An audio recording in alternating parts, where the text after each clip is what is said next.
¿A dónde? Regresar al futuro.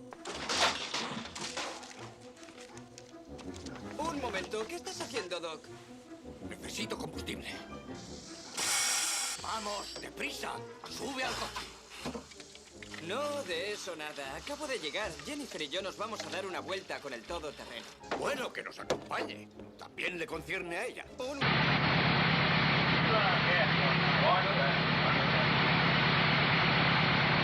What you illustrate here, the fuel cell is totally an absolute control. We're maintaining pressure at 13 3/4 pound pressure.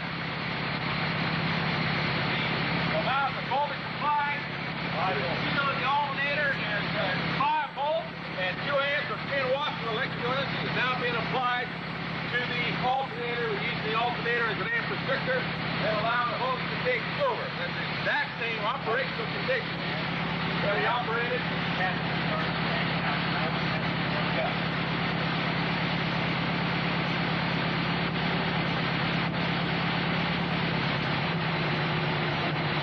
Isn't that nice? Now what we have done is we have adjusted the burn rate of hydrogen so equal that of the fossil fuel, and doing it in such a way that we can lower the temperature of the burning of the hydrogen gas equal to or less than that of gasoline. So we now can take the fuel cell and recommend it directly to any form of existing automobile engine without any problem at all. At this stage, this unit's charged. It will apparently pick up the vapor very, very quickly.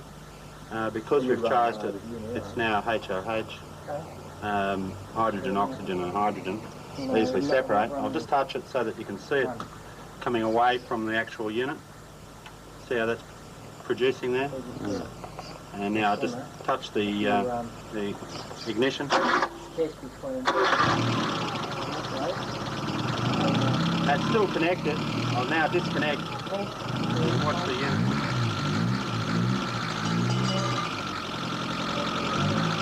Produces exactly what you require at the time. The worst part about this is that you're now getting more water out the exhaust, which you could in fact recirculate and make the unit operate fully.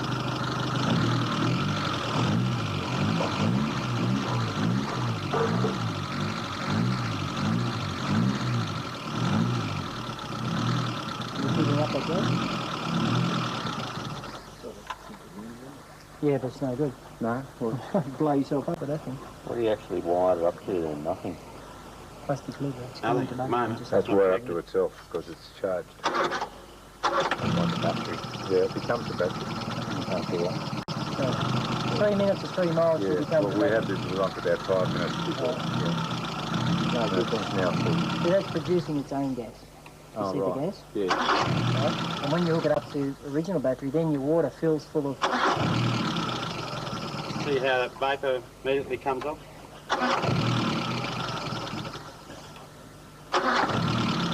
That's what was running my units before. You will get heaps more vapour when you have a stainless steel outside. Yeah. Understand? But just for the practical purpose of being able to see it. Yeah. Yeah, well, that's good.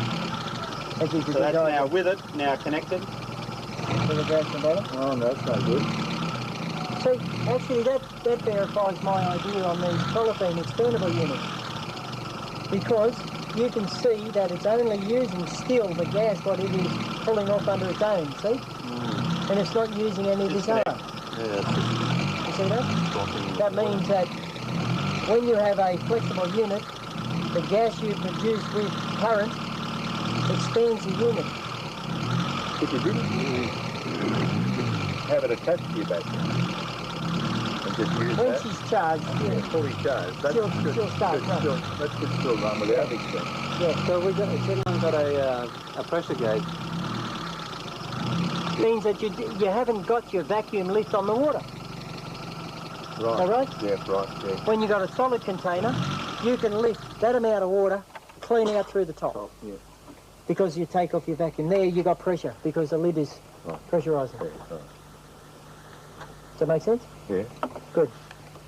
Because you can just take all that pressure Oh, off we your feed pressure. it straight in, The amount of flex is straight in under the unit, where your venturi lead on the top of your motor goes directly under your throttle, under your carbie.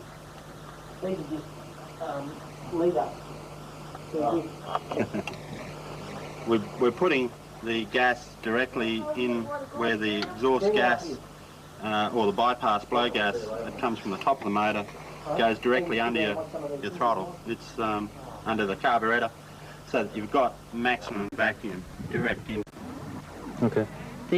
With the vacuum gas and everything else, you have to have gas to motor usage, air and gas, intake of air and gas, to the exact fine critical point. It's a hair whisker line, the same as the distributor. When you cut off your petrol and go to your gas, on petrol you can turn your distributor like that and it hardly does anything to your motor.